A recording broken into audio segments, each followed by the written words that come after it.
Hey guys, Mike Shope, Adam Krautwurst, Jared Smola. Welcome to the Deep End, the sixth and final Draft Sharks Invitational League drafts in just a couple of minutes. It gets started on the eve of the Fantasy Football Expo. A lot of us in the mood here. It's August, it's draft season, and here comes a great group of pros and superstars in fantasy football to draft in League 6. We're playing for $5,000 up top, winner of the overall championship in these 6 leagues. Maybe it's from this group. You know who a lot of these people are. We'll meet them as we get started.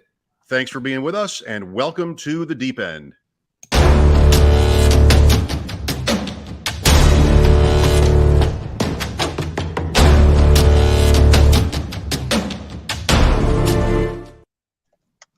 No fear of those sharks, Jared? I know you've seen them before, but you're not used to it, I imagine. I mean, this is my home away from home. I feel pretty comfortable with those sharks. Well done.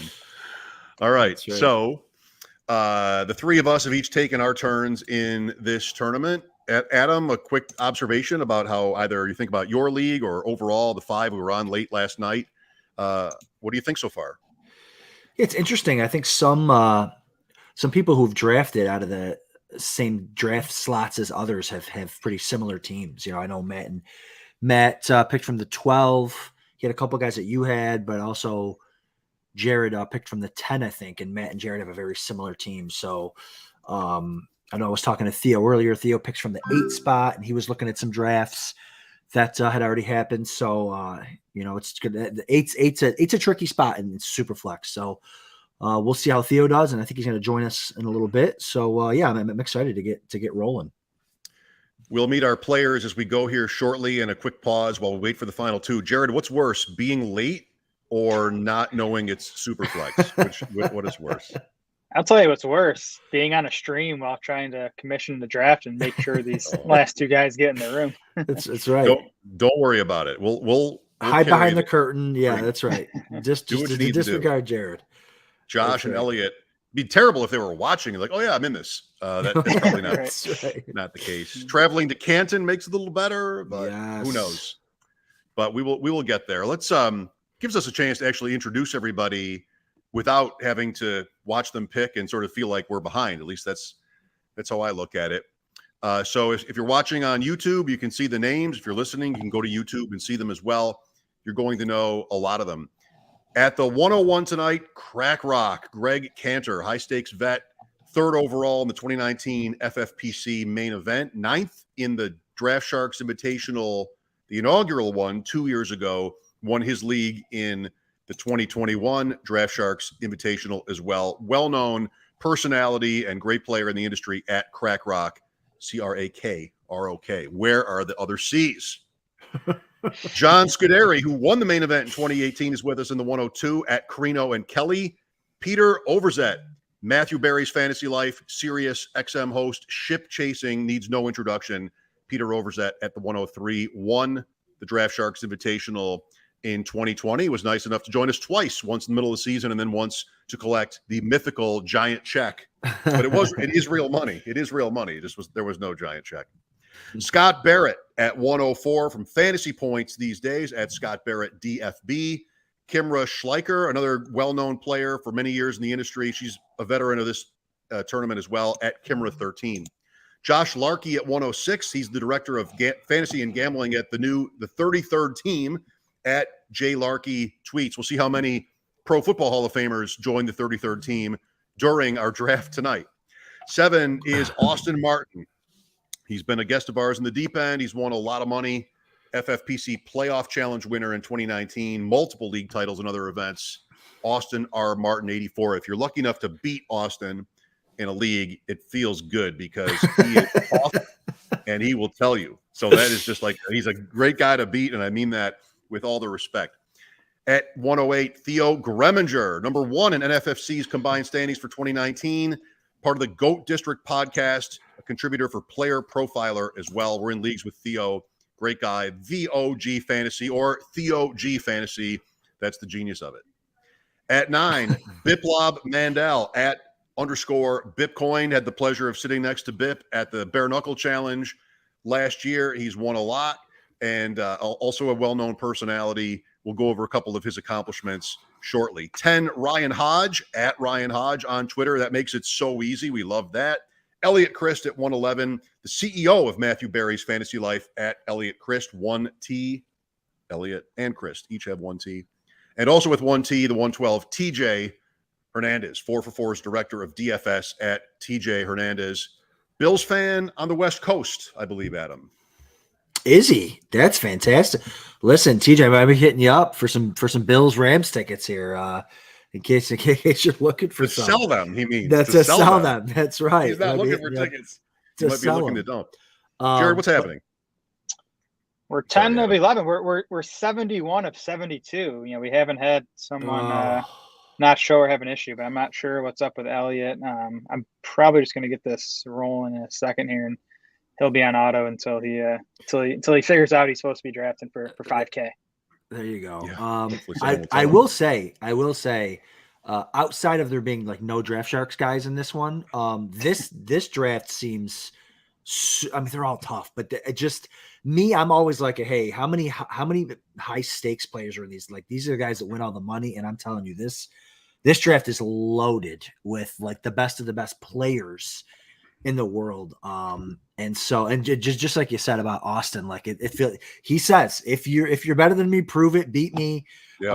I love Austin because he gets to say all the things on Twitter that I want to say. So I love Austin. Maybe we can get him on the show one day. That'll be great. And we're Bip, live. I mean, we're live. I didn't fill out Bip's resume, but it's lengthy. 7th in the main event last year, 11th in the football guys as well, 8th in the main event 2020, 2 top 10s last 2 years, 1/2 of the pros versus Joe's overall winner in 2020 as well. So, I mean, I'm embarrassed that this is Bip's first year in this. I totally forgot about him, and I beg for your forgiveness, Bip. And I'm glad you're in it this year. It has a little bit of the first Cooperstown class feel. This group tonight, like the Ruth and Walter Johnson and Honus Wagner and Ty Cobb has a little bit of that going on. But so far in the early picks, we're getting started without Eliot. Come on, Eliot, show up. It's a quarterback run. Jared, you saw last night. I know you were not in the draft or on the stream last night, but it was at least 8, maybe even 9 quarterbacks first round. I think 8, and then maybe 6 in round 2. Ooh, that's indeed. Yeah, I'm still trying to figure out what happened in your draft, Mike, for you to get, Jalen Hurts at the 112, and he's been a mid first rounder in most of the other ones. I think that happened 2 nights in a row. I think Dwayne did that too. Maybe. Yeah, I should pull up all the other draft boards so we can look at them. He did because he went Hurts Lance, and I said on that show that's what I was hoping for, but then I didn't do it. Dwayne was in mine. I'm looking at it right now. Yeah, he picked Hurts 12, Hurts and Lance. Yep. Well, Greg Kanter, Crack Rock, Josh Allen, John Scuderi, Justin Herbert, Peter Overzet, Patrick Mahomes. Fine. Scott Barrett, Travis Kelce at 104. Adam, he's been going in round 2.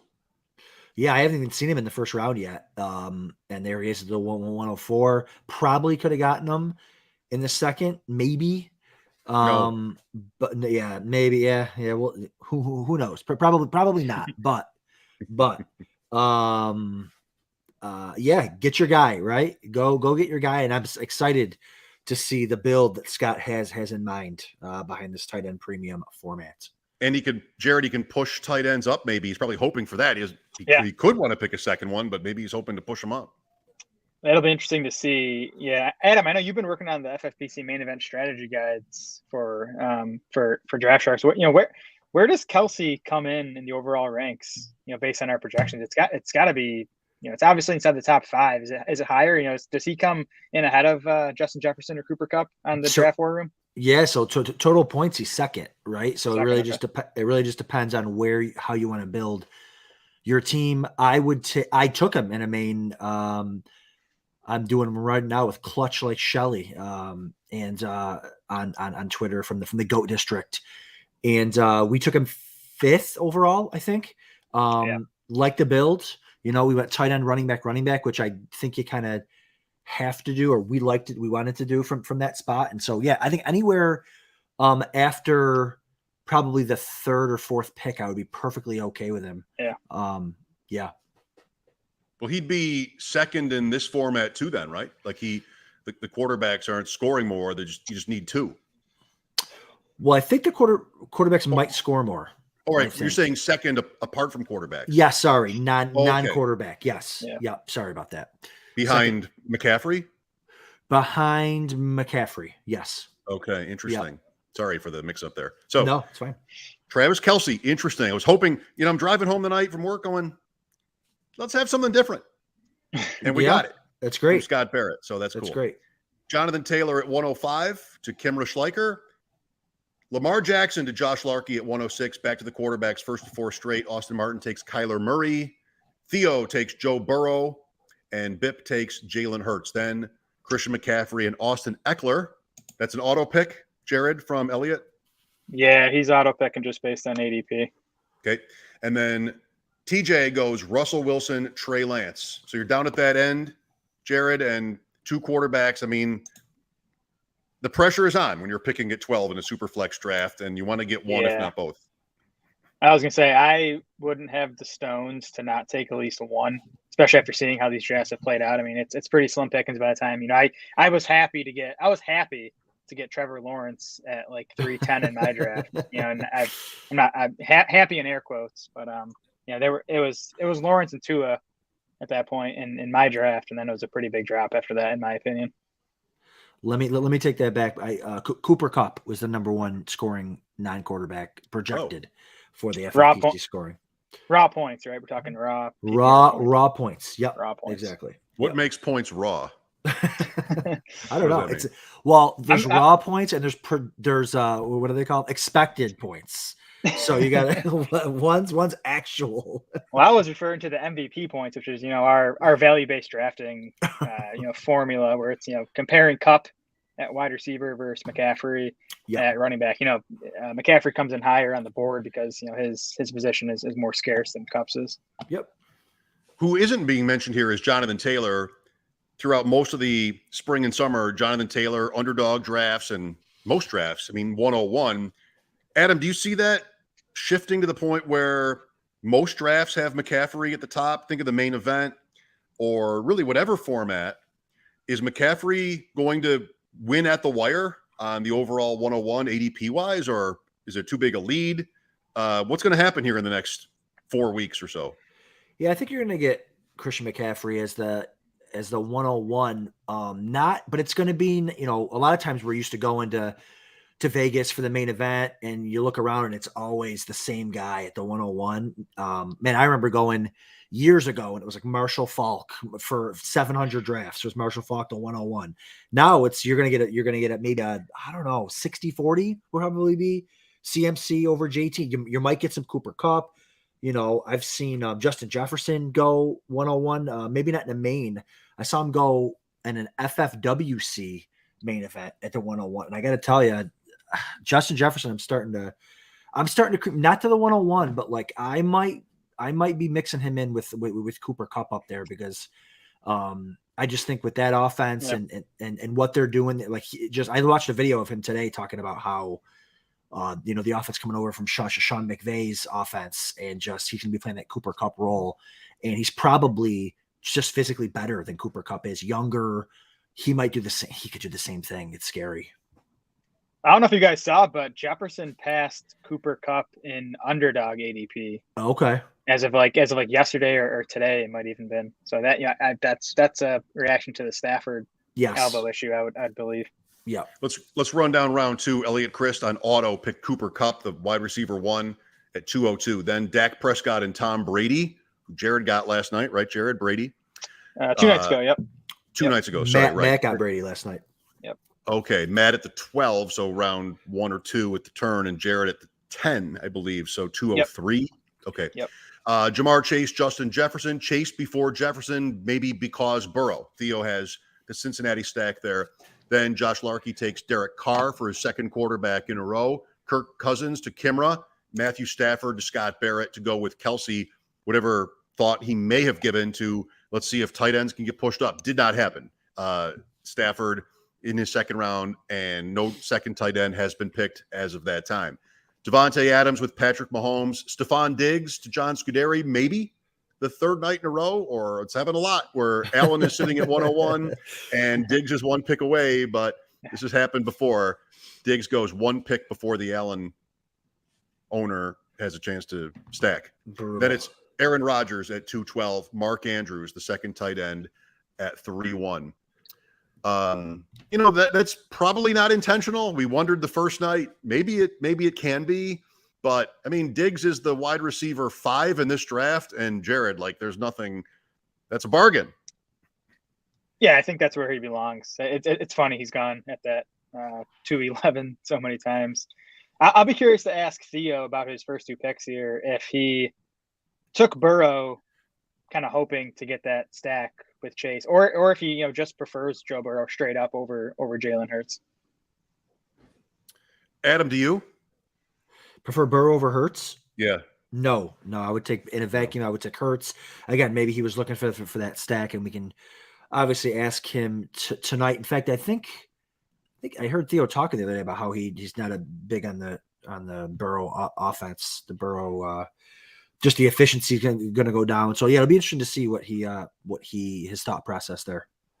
Out of 11 guys, one's not here. Out of the 11 that are here, Jared, what are the chances? What number is the likeliest number of these 11 players who have looked up the first 5 boards and are trying to be unique as this is the last draft of the tournament? I know John Scuderi was asking me for the boards, and I wasn't able to get them to him before the draft tonight. So I know at least one was trying. I don't know. I'd be curious to know how much that's impacting these guys' decisions. What happened in the first 5 drafts? So when we're playing, I know you guys have said there will be an overall leaderboard that we'll be able to access. That'll be the players or just you guys who will be able to see that? The players will be able to see everybody, that. Yeah. We'll be posting it on Twitter too for the world to see. But not the other boards. We'll be able to compare. All right, this guy's in front of me. How did he get to where he is or she? Yeah, I can get those. I can get that done. I can get them posted. Oh, there he is. All right. And the rich get richer. Austin Martin just gets all the guys I love every time. Yeah. Barkley at 3.7. The only thing notable about that is that you're not drafting at 3.8. I mean, that's right. That's the story you like to tell is I'm always one pick away from Barkley, but not tonight. You can still be jealous. So John Scuderi goes Justin Herbert, Stephon Diggs, CD Lamb. Interesting. I mean, great. That's a great start. We'll see how it works out going with 2 receivers there. Peter Overzet adds Kyle Pitts to Patrick Mahomes and Devontae Adams. I mean, reasonable possibility of quarterback 1, wide receiver 1, tight end 1 with that grouping. Scott Barrett takes Dalvin Cook, Kelsey, Stafford, Cook. Also 3 different positions as well. Eliot is joining. He's here. Eliot's here. Great. Kimra takes Derrick Henry.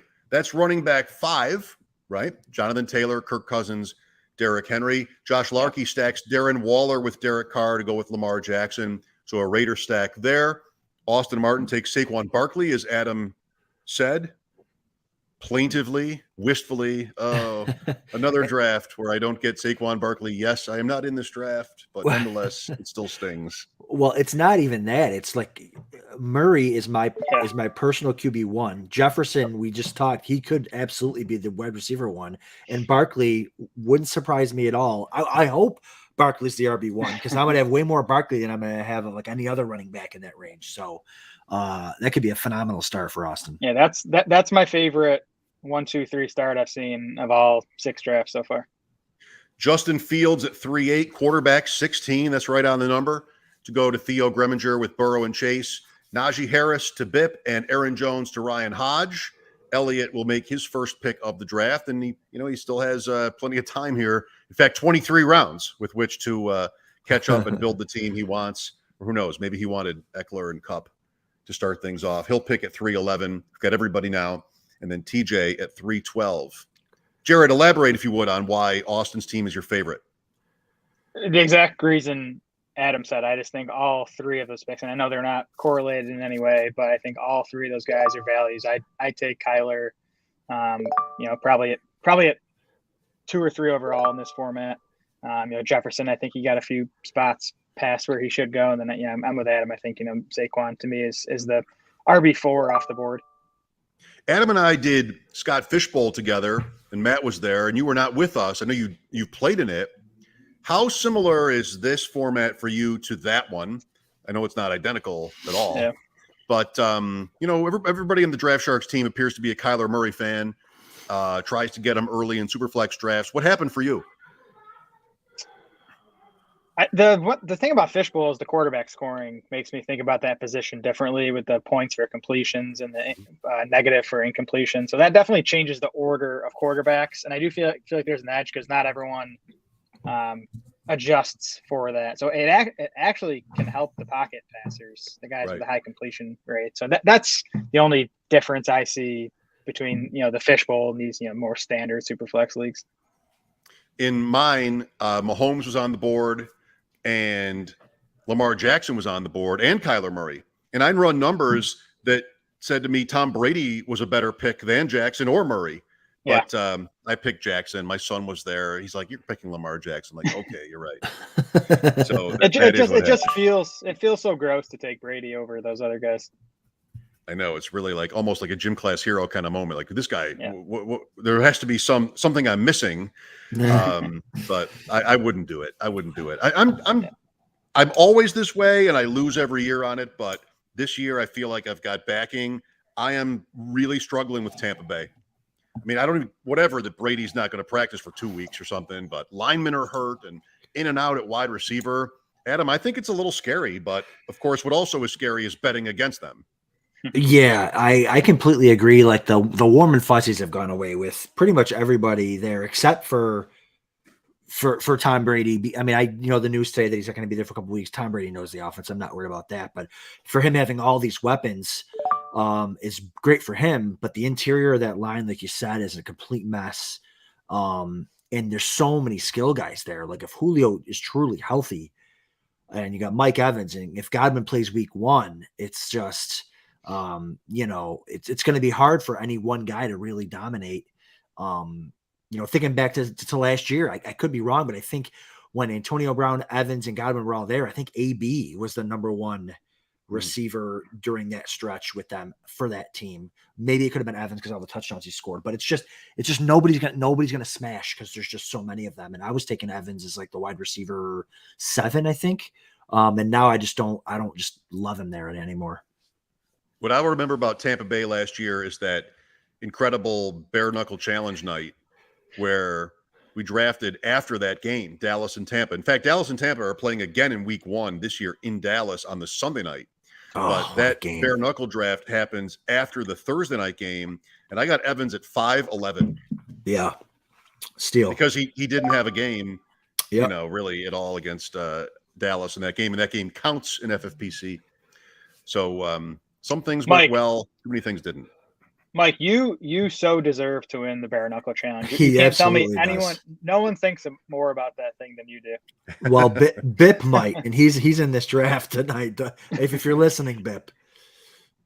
Mongoose has won it. Cup over Woods. Might have had it with Cup over Woods, but the Giants. I mean, maybe this is the year. I know I want to be just not ice cold on the Giants because it's different. But I had Ingram with Jones and Barkley last year and just never had one good week. Yeah. So, all right, let's catch up.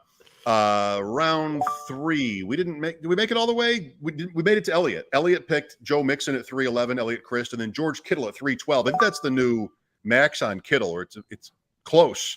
Yeah. Because I've been thinking about George Kittle a lot, guys, but he's been going in rounds 5 or 6. 312 with TJ having Lance there. I mean, that has been available at other times, and TJ went and did it. Yeah, absolutely. That nice stack there. And, if there's a guy that I want to stack, that I would look to stack with Lance, it would be Kittle over anybody else. I feel like the receivers could kind of take away from each other. And Debo, who knows what their actual plan is for him? Is it going to be running the ball? Is it going to be more and more in the passing game? So maybe a little bit of both. But I like the Kittle Lance stack the best for sure. Is Lance, Kittle, Debo too much? Just considering how Lance is going to score his fantasy points to spend a second, third, and fourth round pick on those guys. Is that is it going to be tough for all three of those to pay off? I love it. I feel like it comes down to touchdowns, and it might not matter that Kittle has never really scored touchdowns, but he certainly could. And the first comparison I think of is the 19 Ravens, where Lamar Jackson did his magic running the ball, and Andrews was so strong, but he led the league in touchdown passes in the process of doing that. So, I mean, you're not taking, obviously, any other Niner up here. Maybe there'll be another one. It might be. It's not the perfect team for three, but I like the idea. Yeah, I don't think it's a perfect team for three. If I'm going to do three, I'm going to do Lance, Samuel, and Elijah Mitchell, because I want, on a run-heavy team, give me every rushing touchdown. I mean, how many? If they rush for, I'm not a projections guy. I don't know however many touchdowns are projected to rush for. How many of them are going to be Lance or Samuel or Elijah Mitchell? Maybe 90% of them, 95% of them from those three guys. So if I'm going to do a three-man stack, I almost want to stack the ground game and go with those three. Yeah. So like Mike, you mentioned the 2019 Ravens, which I think is a good point. And, Lamar and Andrews obviously smashed. I was just looking right now. Their top receiver that year was Marquise Brown. He finished wide receiver 46 in PPR. Yeah. So again, I don't know if Lance can support Kittle and Debo as high as TJ picked them. Unless it just manifests that Samuel is the running back to the extent that he was last year and produces like that. I don't think most people are expecting that, but he's good enough for it. Debo Samuel does go 4-1. Tyreek Hill 4-2 to Eliot. It'd be fun to know if he took 2 auto picks and went, you know what? All right, I'll ride this out and then keep going without quarterbacks, because that's what's happened so far through 4 rounds. Ryan Hodge takes Mike Evans at 403. Biplab takes DeAndre Swift at 4-4. That would make Swift running back 9. That's not bad value, maybe even good for him at that point. Javonte Williams, running back 10, and the first running back to Theo Gremminger at 405. Alvin Kamara to Austin Martin at 406. T. Higgins at 407. Theo had a shot at the 3 Bengals, but passed Higgins up. Then Kimra takes Tua at 40. It's the hardest name in the league for me, Tonga Vailoa. 408. Best I've ever done. A.J. Brown at 409 to Scott Barrett. Peter Overzet takes DJ Moore at 410. Will this be the year DJ Moore scores more than 4 touchdowns? Michael Pittman at 411. Leonard Fournette and Travis Etienne, a running back back-to-back for Crack Rock at 5-1. DJ Moore, Adam. Like, everybody loves DJ Moore. I certainly do too. I'm not the guy who comes up with rankings or, crunches film. I sort of take my lead from the consensus and from certain analysts. So I'm in too. Is it there? Like the player, the profile of the player is all there. Do you want DJ Moore? Do you want to be above market on him? Or is there maybe sort of a groupthink on DJ Moore where everybody's sort of on board and nobody asks the question, is he really worth that high a pick? Yeah, I've never been a DJ Moore guy. I always think he was a guy that everybody was just like, he was like an analytics darling with, breakout age and all this like stuff. But this year, I want to be ahead of consensus on him. I just have a feeling, that he's going to just kill with all these. I feel like the targets, the short intermediate targets, the slant routes. I think he's going to get 1 million slants. Baker Mayfield throws that's kind of his route. He's really good with those. And I just think that this is the year. I mean, even if he gets a little bit less yardage, I think the touchdowns are definitely gonna pop up there. I want to be ahead of consensus, but it is hard with him going, in some early to mid third. It depends on my build again. Like I'm always worried about the specific draft and how I'm building it. If I start, and I need a running back. Like if I start receiver and I want 2 running backs before the end of the third, and there's a good value on a running back there, because I'm not taking 1 rounds 4, 5, and 6 or 7. So it just depends on who's there. Does Debo fall? I mean, Debo fell to me in a main event slow to like the 304. I'm taking Debo over him. So it just depends on who falls and what my build is. But I certainly want to be ahead on DJ Moore this year. How about you, Jared? To me, Moore is like a narrow range of outcome type of guy. Like I think he's pretty safe where he's going. I mean, even last year he finished wide receiver 17 in PPR despite only scoring 4 touchdowns. That to me feels like pretty close to his floor, assuming health, obviously. I don't think he has, top 5 upside, which, some of the other guys going in that range. AJ Brown goes right behind him. I think Michael Pittman even has a higher ceiling than DJ Moore. So I think he's safe. He's not super exciting to me, but I will take him if, he's a good ADP value. Jalen Waddle is interesting after Moore. I like them both, but I would prefer Waddle, but Peter Overzet gets Waddle in the next round to put with them. So that worked out. Wide receivers 12 and 14 for Moore and Waddle. Boy, I'm so flattered and excited about Jared's bare knuckle comment. I mean, I want to get out there. I wasn't 9 right now. I wasn't going to Vegas, and then one night I decided, like, no, I'm bored to do that. Flashbacks to he saved the paper. He saved the paper. I'm using the same paper for everything, Zamir. Okay. Now, just to let you know, Mike cannot bring that into the draft with him. He can't bring that paper with Zamir's name into the draft room with him. So keep an eye on this guy. It's becoming close to unforgettable, indelible. But you're right. Like, no pen or paper. When do you find out your draft spot for that? 30 seconds before we start. Oh, okay. That's another wrinkle. So awesome. They draw cards. It's a all the diamonds or all the spades. Yep. And I got 4 last year, Adam, I think, when we drew right before we started. The guy who got the ace picked 1, 2 picked 2, 3 picked 3. I picked 11 because I was worried that if I was in the middle, it would be moving too fast. You get 30 seconds with no notes or anything. And I thought if I'm on the end, I'll have time to sort of like put my thoughts together. But what happened was the opposite, where it's too much time. It's 20 picks before, between yours. And I would have had a list together in my head, but all those guys go. And then you're scrambling just the same. So I'll hope to be in the middle this year. Round 5, Travis Etienne to Greg Kanter, then Nick Chubb, running back 1 for John Scuderi, 1 quarterback, 3 receivers, then Chubb. Waddle to Peter Overzet, as we said. Keenan Allen to Scott Barrett at 104. He started with Travis Kelce in this draft. His quarterback to this point is Matthew Stafford, his 1. Kimra Schleicher takes Juju Smith-Schuster, her first receiver at 505. Then Mike Williams to Josh Larky at 106. Trevor Lawrence, quarterback 2 for Austin Martin. That's a little late, right, Jared, or later? Yeah, I took him in the 3rd.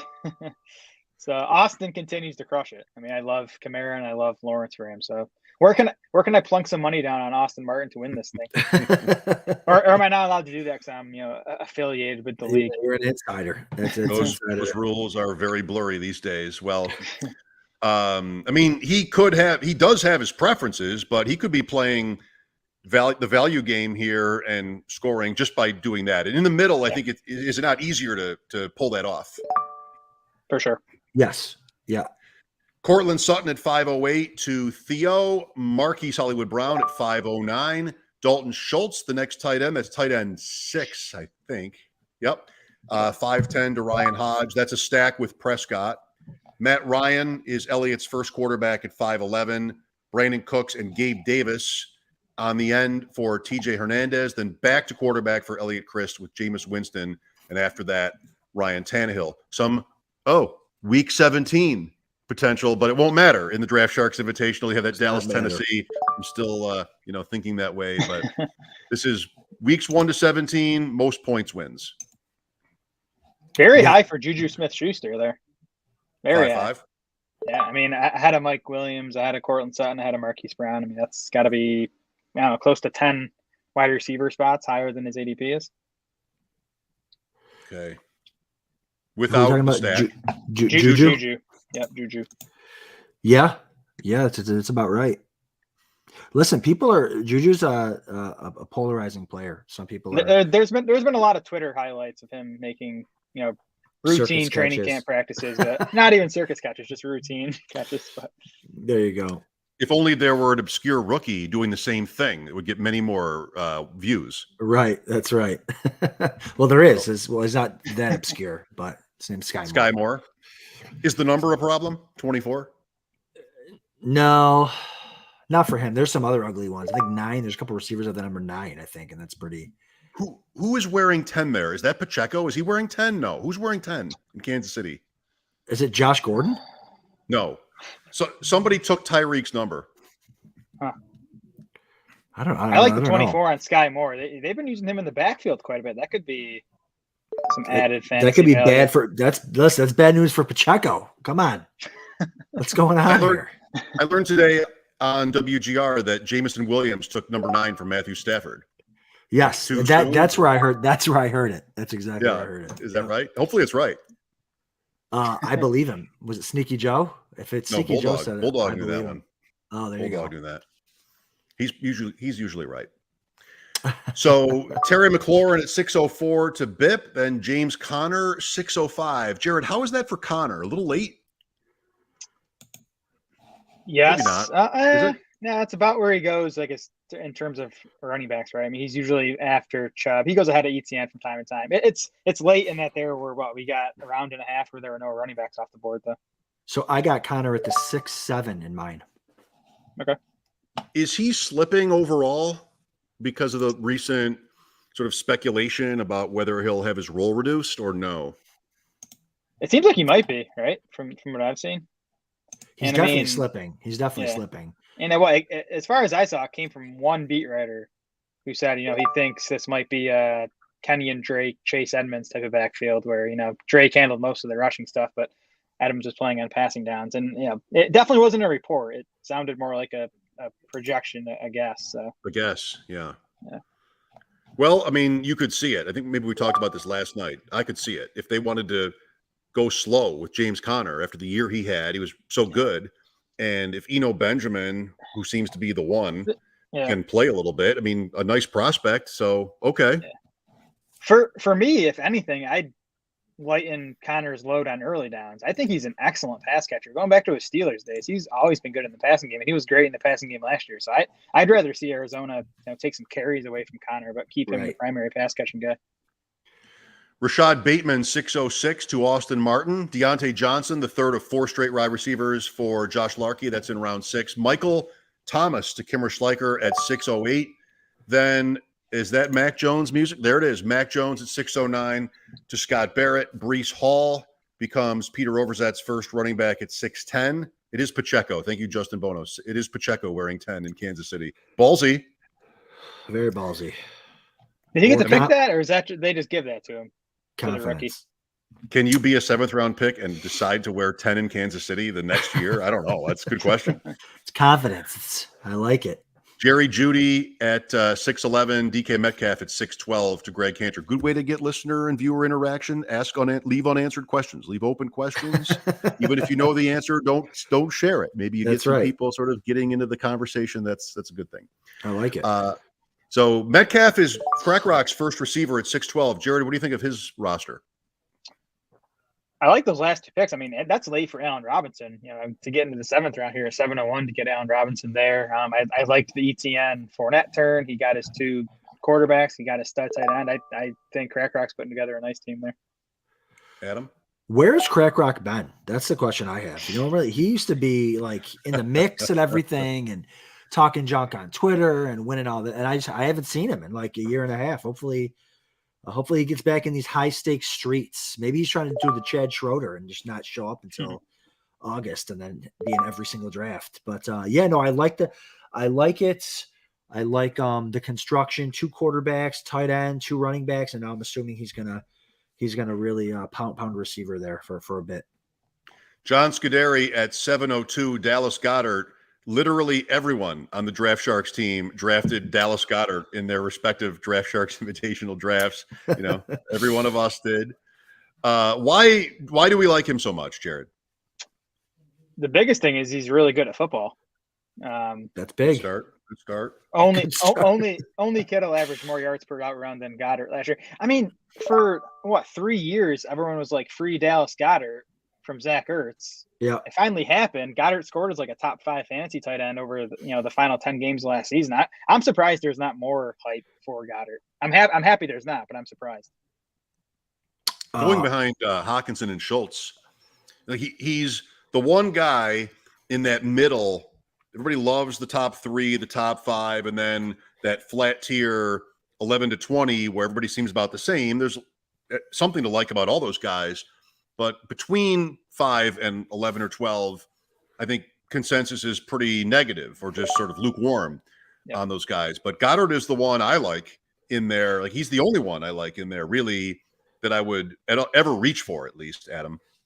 Yeah, and the thing is, I think what I don't like about the Eagles passing game is that there's so many options and a quarterback that hasn't really developed yet as that passer. He's more of a run first QB, but what he showed last year, like you said, they did nothing but run the ball the second half of the year. That's all they did, and he still finished really, really well, like Jared said. So now if they pass more, he's already shown he can do it with not a ton of targets. So yeah, I think I'm targeting him in every tight end premium draft, even in non-tight end premium drafts. He's a guy I just wait and take.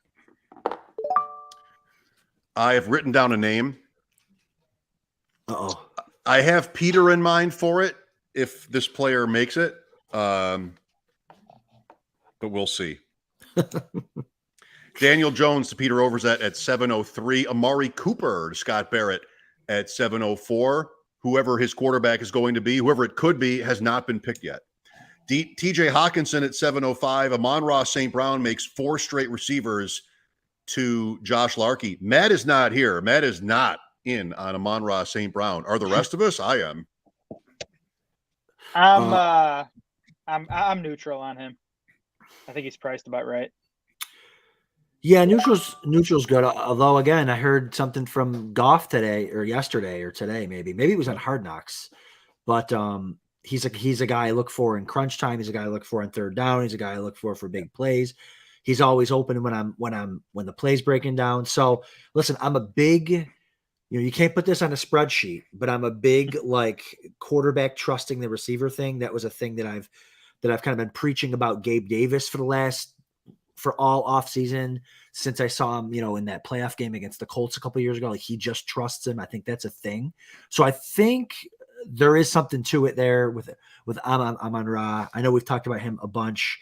How about Pete going 0 RB and getting Breece Hall in the 6th round?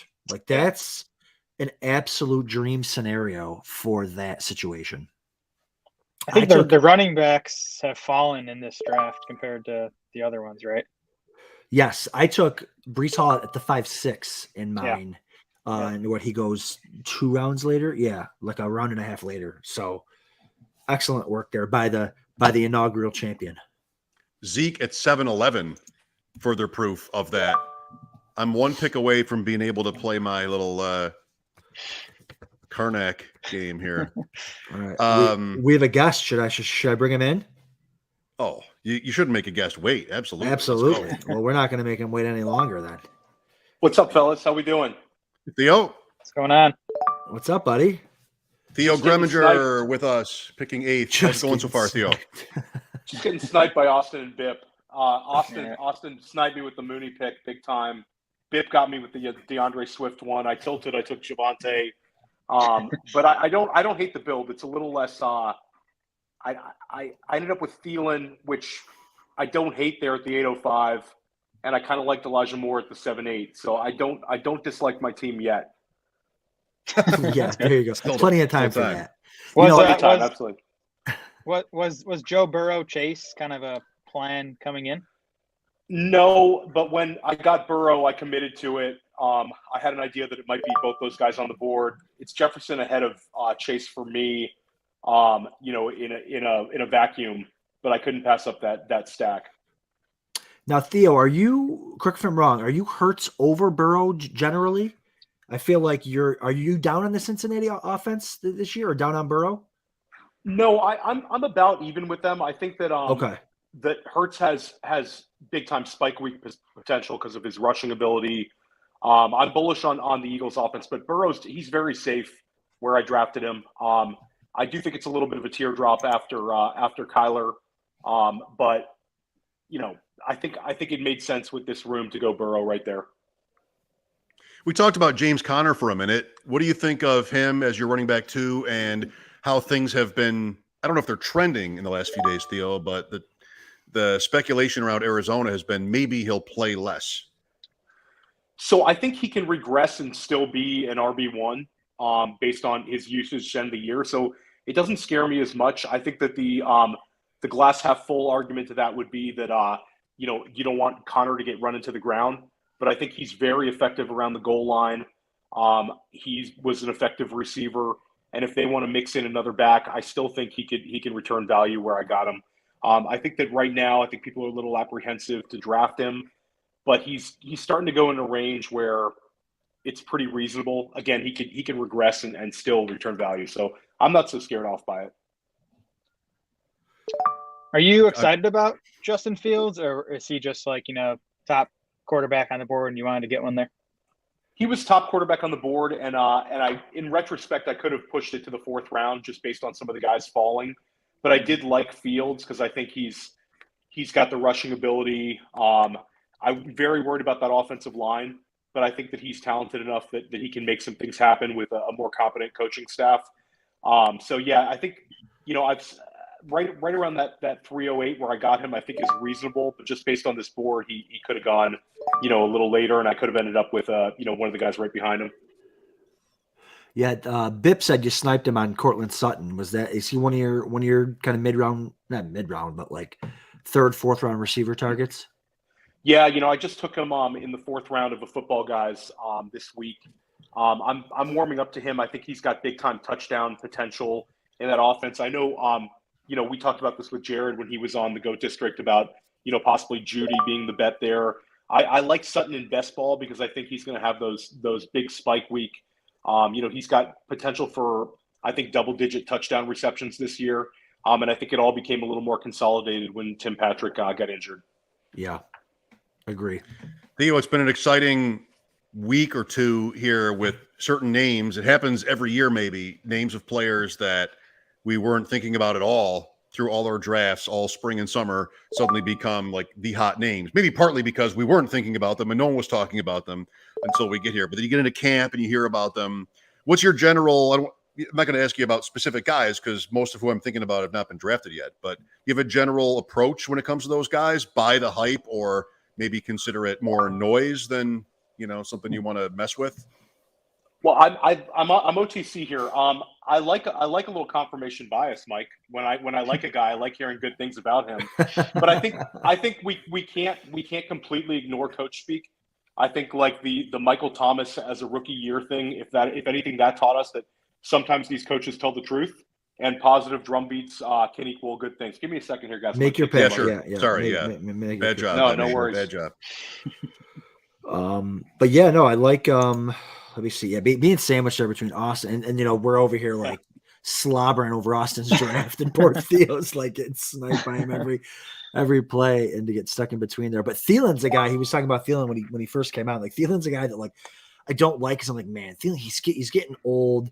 He's not gonna play a lot of games. But then when you're kind of like forced to take him, like, yeah, but if he plays 12 games, he's going to be amazing for me when he plays those 12 games. Yeah. So he's kind of a guy that you hate to take, but when you do, you like talk yourself into just loving it. Treylon Burks is relevant enough, by the way, to the question at hand. So good job, Treylon Burks. Oh yeah, big time. I like having Thielen there with a younger receiver, because it's kind of like a bridge, like you said. Like he might not play the full year, but he'll be effective early on, and then hopefully some of your young guys develop as the season moves on. For sure. Running back 1 is Elijah Mitchell for TJ Hernandez at 9-12. So Lance, Kittle, Debo, Mitchell. There it is. Wow. Ayuk is off the board. Ayuk is off the board. Ayuk is off the board. 9-1. That's right. Theo is coming up again soon here. Want to mention, we'll give him a chance to make his pick and then check back with him. Don't want to make the same mistake twice. Adam and I are heading to Canton very early tomorrow morning for the Fantasy Football Expo. It was a great time last year. Adam, do you get the sense that there'll be a lot more people there this year? I mean, way more Twitter chatter about it, I think, than last year. Yeah, I think it's the flag football, the poker, all the other the quarterback competition. I got to find my way into that quarterback competition there. Well, I could help you. Could you? Yes. What you have to do is reach out and not wait to be invited. If you wait to be invited, I'm going to show up like Sunshine does to that practice and throw a ball 80 yards, and they're just going to put me on the team from Remember the Titans. That's how it's going to be. And I'm hoping Theo's going to tell me that he's going to pack a bag, meet me here in Rochester. Like, you just got to leave in like an hour, Theo, and then I'll take us to Buffalo, and from there we go to Canton, and we'll be good to go. So I would love to go. This year it's not in the cards because I do the NFFC drafts in New York City on Memorial Day, Labor Day weekend, and then I'm out in Vegas with you guys. So it's good. It's hard to justify that with three young kids to miss 3 weekends. That's right. Let's see here. I'm actually going to go with. Let's go. And I'll be grinding preseason tape while you guys are messing around at the FF Expo. So that's right. Someone's got to do it. I want Jared's. I want his hour by hour list of what he's, because we're 10 o'clock at night. I'm going to be sending him text messages like, I hope you're grinding film. I hope you're crunching numbers. We just hope everybody's feeling good. I hope everybody's feeling good there. That's right. Yeah. Where do you live, Theo? I live on Long Island. I'm in Nassau County, Long Island. All right. So in the state with you guys, we're representing. Oh, we're basically neighbors. That's what I'm saying. I'm right on the way to Canton. You know what I mean? There you go. You can scoop me up. No, you scoop me up. All the Hall of Fames are right on, one kind of boxing Hall of Fame. Boxing in Canastota, Springfield, Mass for basketball, Toronto for hockey. You got to veer a little bit, but Cooperstown veer down a little bit, and then Canton. They're all pretty drivable from where we live. I have been to Cooperstown. I've never been to Canton. It's definitely something I want to do. Definitely a lot of FOMO. I'm sure the next few days on Twitter, seeing all you guys out there. It was Vegas or Canton, and I think I weighed that one pretty heavily. The age-old debate. Love the Tony Pollard. Yeah, Jared, go. Yeah, I mean, Theo, do you think he'll have standalone value behind a healthy Zeke, or do you see him as more of a handcuff? So I think he's got some standalone value right now. I think that there's targets up for grab, and it seems like they want him to play the slot and kind of be a featured weapon. And I think there's also he's got a lot of outs to return value. You could view him as a high-end handcuff to a back who's had a lot of career carries. You could view him as a guy who's going to get weekly touches in what should be a decent offense. And you can also view him as a guy that they're going to kind of move around the field. So I like the talent of Pollard. I think he's been talked up a great deal this preseason. And then, the wide receiver core, gives me kind of some issues right now. I think that there's targets to be had. And Pollard certainly is one of their more talented guys. So I kind of believe in him. And I took him ahead of a couple guys that, the Edmonds, the Jacobs, a couple guys I still have in my queue that are, you could justify over Pollard, but I think the upside for a tournament setting like this. Yeah, I'm a big Pollard fan, and they've been, I know we hear the coach speak every year with different players, but they were interviewing Pollard today, and he said he's been working specifically with like the receivers coach on how to run specific routes and what they mean in the offense. And I think they really want him to play that pass catching role because they just can't possibly ever take Zeke off the field. Right. So they're going to put Zeke on, fine. But if Pollard's going to be your wide receiver 2, or wide receiver 3, fine. Like that's what we want. We want the catches. And then just wait for Zeke to maybe miss a game for once in his life and have a maybe it's just a season where they manage Zeke and sure. Zeke misses 4 or 5 games and you get the Pollard starts in those games plus his usage. So like in a best ball setting, if Zeke went down, we would be taking Pollard. Jared, you tell me, if Zeke went down tomorrow, Pollard would be a top 15 pick overall. Yeah. So with no question. So anytime Zeke's not there, it's he's definitely big time. And I think even with Zeke there, I think he could be a reasonably a double-digit point per game guy with spike weeks. Yeah, I agree. They need him to open the season, at least until Michael Gallup gets back. All right, Theo. Well, you got more than half of this draft left. Are you dug in? I'm really dug in. I'm really dug in for I think the back half should go well for me. I got pretty much crushed at QB3, but no reason to push it now. I think that there's definitely some guys here. All right, so I'm OTC. Yeah, it's and I gotta give props to everybody. Every draft. I mean, these drafts have flown. 25 rounds. I mean, was it yesterday's or that went with like less than 2 hours? Yesterday's was like 2 hours on the dot. 25 Okay. rounds. That was That's impressive. insane for 25 rounds. And there's no kickers or defenses where you're just like blindly taking the next kicker or whatever. Like, what do you guys think about next year of streaming rounds 15 through 25? Instead? Instead. Yeah, there you go. Those rounds are fun. There's some good names that come off the board in the Mike would love in those the rounds. 20s. Mike, and plus it'll help him with the bare knuckle for sure. If we start at 6:30, I like it even more. Yeah, there you go. It's so late. That last Adam, pick was a lot of correlation right there with the Fields pick. I got sniped on Mooney, so I wanted to push Komet in there. Feel like that's just necessary, Theo. Like in a tournament, there are bigger tournaments. I mean, of course, but how important was it to you to get stacks? You've got 2 now, at least. Yeah, I mean, I would have liked to. I considered the pushing T. Higgins and having a mega Cincinnati stack, but I feel like I would have left a little too much on the table because it looked like there was a running back run coming. And I wanted to get a running back I was comfortable with. I think Javante's got big time spike week potential in the Denver offense. So I'm glad I made that decision. But ideally, I would have had a double stack with Fields. I think it's very easy to see Mooney and Komet being his favorite targets. So again, I was disappointed Austin sniped me on that one. He sent me a DM afterwards, which was nice, but it would have been nicer to get Darnell Mooney. Is whatever he wrote printable in a newspaper? Like, would it have to have been? I didn't, to be honest, I didn't even read it. I knew he was texting me about the snipe. To talk trash, but I would have tilted too hard reading. That's it. right. I'll read it after. I'll DM all those guys.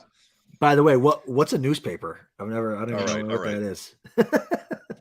I predict you'll have one in your hands tomorrow for the 4-hour drive. Yeah. Cook and Singletary together again. It's not always at the same time in the draft, but there they are. James Cook, Devin Singletary at the end of round 11, back to back. Last night, we had the 2 Bills running backs right next to each other and the 2 top Patriots running backs in the same round. But tonight, Ramondre Stevenson, 8-11, Damian Harris, 10-1, Cook and Singletary, 11-11, 11-12. We're talking James White here, Jared? Is that maybe what tilts Stevenson up, or is it just sort of drafts going the way they go? I mean, the White news didn't change anything for me because I didn't expect him to do anything this season, even if he didn't announce his retirement. There was the Damian Harris on the trade block report, but if you actually read that article from Albert Breer, it was a mailbag, and someone basically asked him if Damian Harris might get traded, and Breer was like, "Yeah, maybe," because like any guy could get traded, theoretically. So I'm not buying into that. I think the gap between Stevenson and Harris has gotten too big. Of course, I'm not watching the game. Is anybody watching the game to see if anything happened? Like what the third, like Pierre Strong and those guys look like? I'm not watching the game. No, me either. I'm stuck in my basement here, so that's right. I know the Patriots weren't playing any starters, right?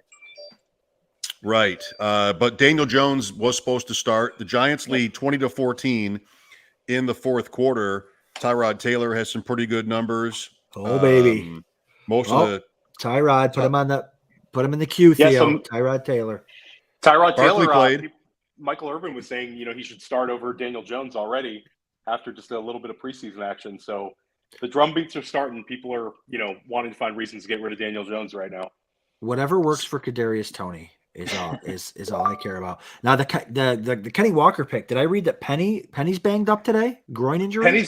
Penny's banged up, and on the same time that they announced the groin injury, Pete Carroll's praising Walker as a 3-down back. Kind of going out of his way to praise him. So, it's again, we're not crazy about the Seattle backfield, but if one of those guys got out of the way, right. I mean, especially with Walker, he's young, he's got the juice, and that offense kind of needs an identity without Russell Wilson there. So, I mean, listen, it's it's not an offense we want to take too many shots on, but I think 12th round with the injury news, Walker's worth a shot here.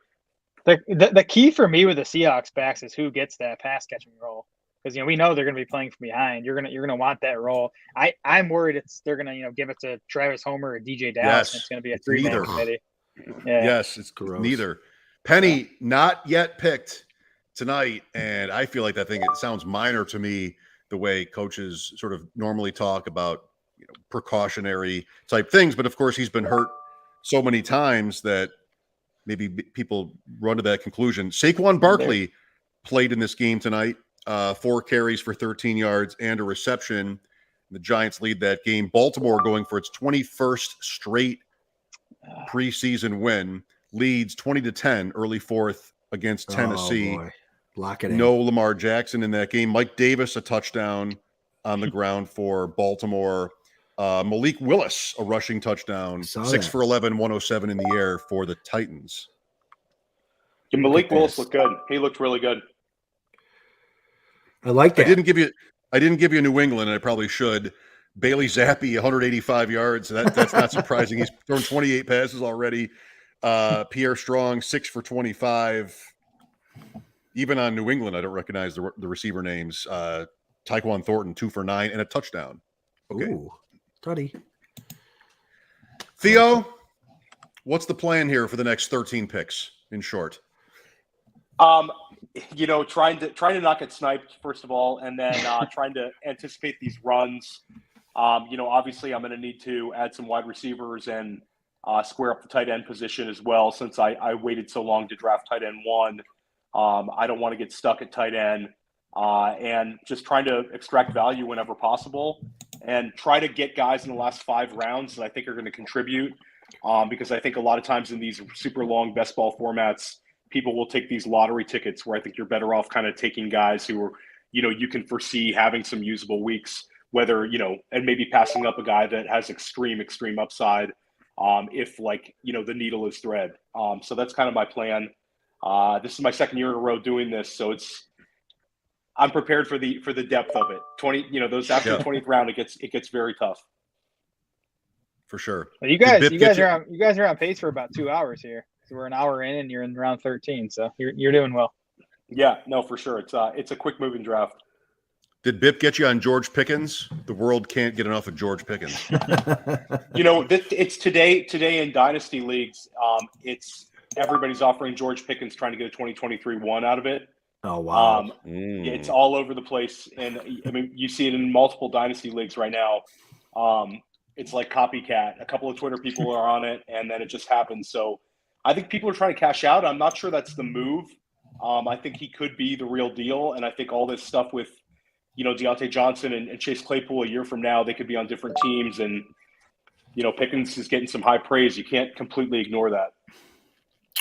Well, I think, gosh, are we going to do some dynasty talk right now? I think that Pickens, you could be right on both ends. Pickens could be awesome. They don't have the quarterback of the future there probably. So he's stuck there with who knows what the quarterback situation's like. And then you could get a 2023 first with another great receiver somewhere. So it could be a wash. But I would keep and I love Pickens. I would keep my 23 first. Austin just managed to snipe me again in the 13th round with Nico Collins. I'm just tilting now. He's doing it on purpose now. He's got the GOAT District on in the background, just listening to all your old stuff. He's listening to all of it. I'm gonna take a very dusty pick here. Dusty. I might go Dusty Julio Jones here. I'm debating. I got 45 seconds to talk myself out of it. Jared, you want to talk him out of it? Yeah, that's right. No, I love Julio, especially in a best ball. You get 8 games out of him. I think he could pay off as a 13th rounder. Yeah, it's super dusty, but it's I think it might pay off. I like him more here than in other formats, but I think this is fine. I'm going to go with it. Theo, it's dusty, but that's the archetype of receiver you're looking for there in the 13th round. You know what I mean? It's going to be like seven touchdown catch Julio Jones in fantasy this year. All the words. Okay. Theo, we'll let you go. Thanks for your time. Guys, thanks for having me. Can't wait to meet you in Vegas. Yeah, absolutely. And thanks for running this, guys. This has been awesome to monitor the other drafts and obviously to participate in it. All right. Awesome. Have a good night, fellas. Thanks, buddy. Good luck. Love it. All right, getting late for us here, Jared. This is like an hour show, and we're past that. Although we did start late. How about Bip with all the blue? What does it look like above Hollywood Brown, real quick? That's 7 receivers. All right, 7 receivers. That's what he's got. Makes sense, right? Makes sense. He knows what he's doing. Romeo Dobbs went off the board, so I think we could call it a night if we want to. we were just waiting on that. That's right. There's one more name. Next year we're gonna have a mystery player. That when that player gets taken, the stream is over. Bip has Pickens and Dobbs, and there's one more name in that cluster for me, and it's a Jared name, and I love it. And he is not playing tonight. Not playing tonight. Maybe that means he's on Miami. Maybe that means he's not on a team that's playing tonight. I didn't specify. AFC South? AFC South? Oh, his first name. I'll tell you what. When I see his name, the show's over. We can stay on. Yeah, we can stay on until he comes It rhymes with Bill Mueller. Is that Bill Mueller? Is that what it rhymes with? When I see his name, the show's over.